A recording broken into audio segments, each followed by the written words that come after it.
Hello student, आज के इस वीडियो में आप सभी का स्वागत है।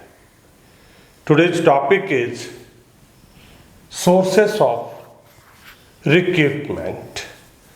There are two sources of recruitment. Number one, internal sources of recruitment and second is external sources of recruitment.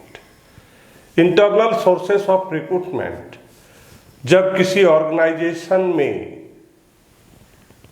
उसी ऑर्गेनाइजेशन के लोगों का ट्रांसफर एक डिपार्टमेंट से दूसरे डिपार्टमेंट में या प्रमोशन एक ही डिपार्टमेंट में लोअर पोस्ट से ऊपर पोस्ट में, या जब भी ले ऑफ की बात करते हैं कि अगर काम नहीं है तो वर्कर को, एम्प्लॉय को बैठा दिया जाता है और फिर जब उसकी ज़रूरत होती है तो पुनः हम लोग उसको अपॉइंट कर लेते हैं, रिक्रूट कर लेते हैं। तो इन सब की चर्चा हम लोग पढ़ेंगे, internal sources of recruitment. Now my dear students, there are two sources of recruitment. There are two sources of recruitment. Number one, internal sources of recruitment, and second is external sources of recruitment. But my dear student, today I am going to teach you about internal sources of recruitment. First of all, I would like to say to you, what is internal sources of recruitment? It refers to inviting application for filling up vacancies from candidate within the organization. जब किसी organisation में जो भी vacancy है उसका fill up उसी organisation के candidate से किया जाता है थ्रू इनवाइटिंग एप्लीकेशन, तो इसको हम लोग बोलते हैं इंटरनल सोर्सेस ऑफ रिक्रूटमेंट। जब किसी ऑर्गेनाइजेशन में जो भी वैकेंसी है उसका फिलअप उसी ऑर्गेनाइजेशन के कैंडिडेट के द्वारा की जाती है थ्रू इनवाइटिंग एप्लीकेशन, ऐसे सोर्सेस ऑफ रिक्रूटमेंट को हम लोग बोलते हैं internal sources of recruitment. My dear student, याद रखिएगा, इंटरनल में उसी ऑर्गेनाइजेशन के जो कैंडिडेट होंगे उन्हीं के द्वारा जो वैकेंसी होगी उसको फिलअप किया जाएगा थ्रू इनवाइटिंग एप्लीकेशन। तो ऐसे सोर्सेस ऑफ रिक्रूटमेंट को हम लोग बोलते हैं इंटरनल सोर्सेस ऑफ रिक्रूटमेंट। ये जो इंटरनल सोर्सेस ऑफ रिक्रूटमेंट होते हैं ये तीन तरह के होते हैं, by transfer, promotion and lay off. तीन तरह का होता है। नंबर वन, हम लोग बात करेंगे ट्रांसफर की।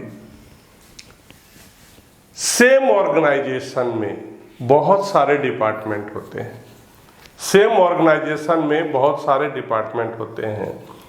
जब किसी एम्प्लॉय का ट्रांसफर एक डिपार्टमेंट से दूसरे डिपार्टमेंट में, एक ब्रांच से दूसरे ब्रांच में किया जाता है, और ऐसा कब किया जाता है?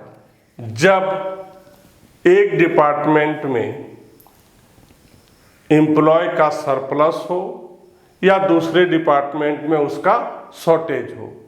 यहाँ पर जब हम एम्प्लॉय का ट्रांसफ़र करते हैं तो उसका जो ट्रांसफ़र होता है वो सेम पोस्ट होता है। यहाँ पर प्रमोशन की बात नहीं होगी, ले ऑफ की बात नहीं है। हम ट्रांसफ़र में क्या करते हैं, एक एम्प्लॉय का एक डिपार्टमेंट से दूसरे डिपार्टमेंट, एक ब्रांच से दूसरे ब्रांच में सेम पोस्ट में किया जाता है। यहाँ पर जो ट्रांसफर की बात होती है उसका वजह ये है कि जब एक डिपार्टमेंट में किसी एम्प्लॉय का सरप्लस हो जाता है, ज़्यादा लोग हो जाते हैं, और किसी दूसरे डिपार्टमेंट में एम्प्लॉय का क्या हो जाता है, शॉर्टेज हो जाता है, तो वहाँ पर हम ट्रांसफ़र करते हैं एक एम्प्लॉय का दूसरे डिपार्टमेंट में सेम पोस्ट में। It refers to the transfer of an employee from one department to or branch to the other department। Transfer में क्या होता है, हम लोग क्या करते हैं, किसी एम्प्लॉय का ट्रांसफर एक डिपार्टमेंट से दूसरे डिपार्टमेंट में या एक ब्रांच से दूसरे ब्रांच में करते हैं ऑन द सेम पोस्ट। यहां पर उसके पोस्ट में कोई चेंजिंग नहीं होती है। This procedure is usually followed when some employees are surplus in one department and there is shortage of similar type of employee in other department। ये काम कब होता है, जब एक डिपार्टमेंट में एम्प्लॉय का सरप्लस होता है तथा दूसरे डिपार्टमेंट में एम्प्लॉय का शॉर्टेज होता है। अब हम लोग बात करेंगे प्रमोशन की। प्रमोशन में क्या होता है, लोअर रैंक के आदमी को हायर रैंक में हम उसको प्रमोट करते हैं। जब कोई एम्प्लॉय को वो रहता है लोअर रैंक में और उसको हम लोग प्रमोट कर देते हैं हायर रैंक में, तो इससे क्या होता है कि उसका जो पोस्ट है, सैलरी है और स्टेटस है उसमें इंक्रीज हो जाता है। तो ये भी एक तरह का रिक्रूटमेंट है। इसमें क्या होता है कि हमको बाहर से लेने की जरूरत नहीं है, उसी ऑर्गेनाइजेशन में थोड़ा बहुत पैसा बढ़ा करके हम हायर पोस्ट में लोअर रैंक के आदमी का काम करा सकते हैं।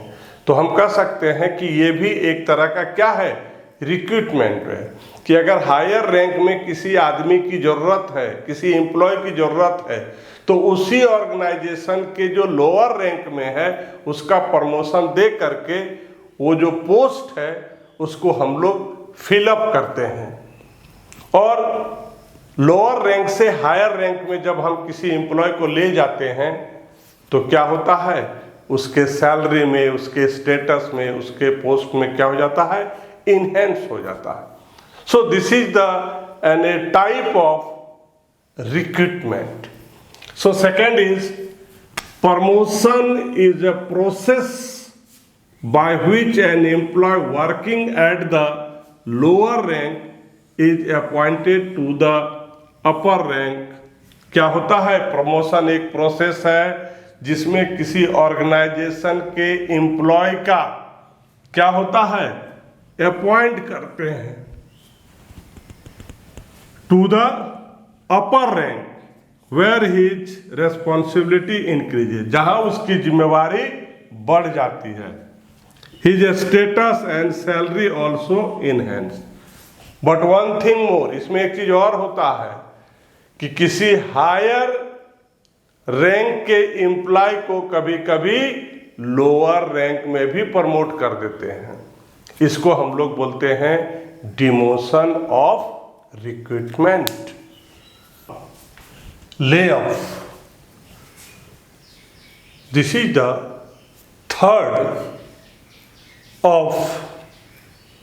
Third type of internal sources of recruitment. यहां पर एम्प्लॉयर और एम्प्लॉयर के बीच में एक एग्रीमेंट होता है कि अगर काम नहीं होगा, if there is no work in this organisation then you will be lay off, उसको बैठा दिया जाता है। And when there is available of work that time, फिर उसको क्या करते हैं, उस एम्प्लॉय को, सेम एम्प्लॉय को रिक्रूट कर लिया जाता है। So this is the type of internal recruitment, sources of recruitment. Lay off, it refers to the temporary separation, मतलब हमेशा के लिए नहीं, कुछ समय के लिए, temporary, of employ from a employer on the initiative of the latter. In most cases the layoff takes place due to the lack of work. कुछ समय के लिए जब वर्क ऑर्गेनाइजेशन में नहीं रहता है तो उस एम्प्लॉय को घर में बैठा दिया जाता है। ये पहले से ही जब इसका रिक्रूटमेंट होता है तो पहले से ही एम्प्लॉयर और एम्प्लॉय के बीच में ये एग्रीमेंट होता है कि काम होगा तब हम आपको काम कराएंगे और अगर काम नहीं होगा तो आपको घर में बैठना पड़ेगा। This is lay off. ये कब ले ऑफ होता है? जब ऑर्गेनाइजेशन में काम नहीं होता है। There is clear understanding between the employer and the employ that the preference will be given to that employ. और दोनों में क्लियर ये अंडरस्टैंडिंग होती है कि काम नहीं है तो घर में बैठिए। Will be given that employ as and when the work will be available. और जब काम अवेलेबल होगा तब उसको क्या करेंगे? This recalling the laid off employ vacant position में भी fill up.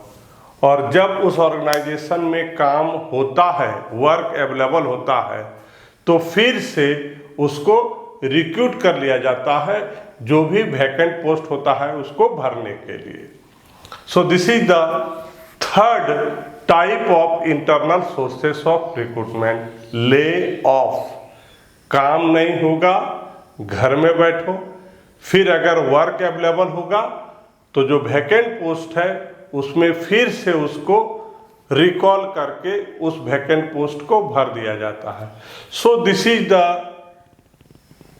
Type of sources of recruitment. Now I am going to teach you about the merits of internal sources of recruitment. Internal sources of recruitment में क्या लाभ है? Number 1, increase in motivation. यहाँ पर क्या होता है कि जब हम किसी को प्रमोशन देते हैं तो वो बहुत खुश हो जाता है। अगर सेम ऑर्गेनाइजेशन में जब हम किसी का प्रमोशन देते हैं तो वो क्या हो जाता है?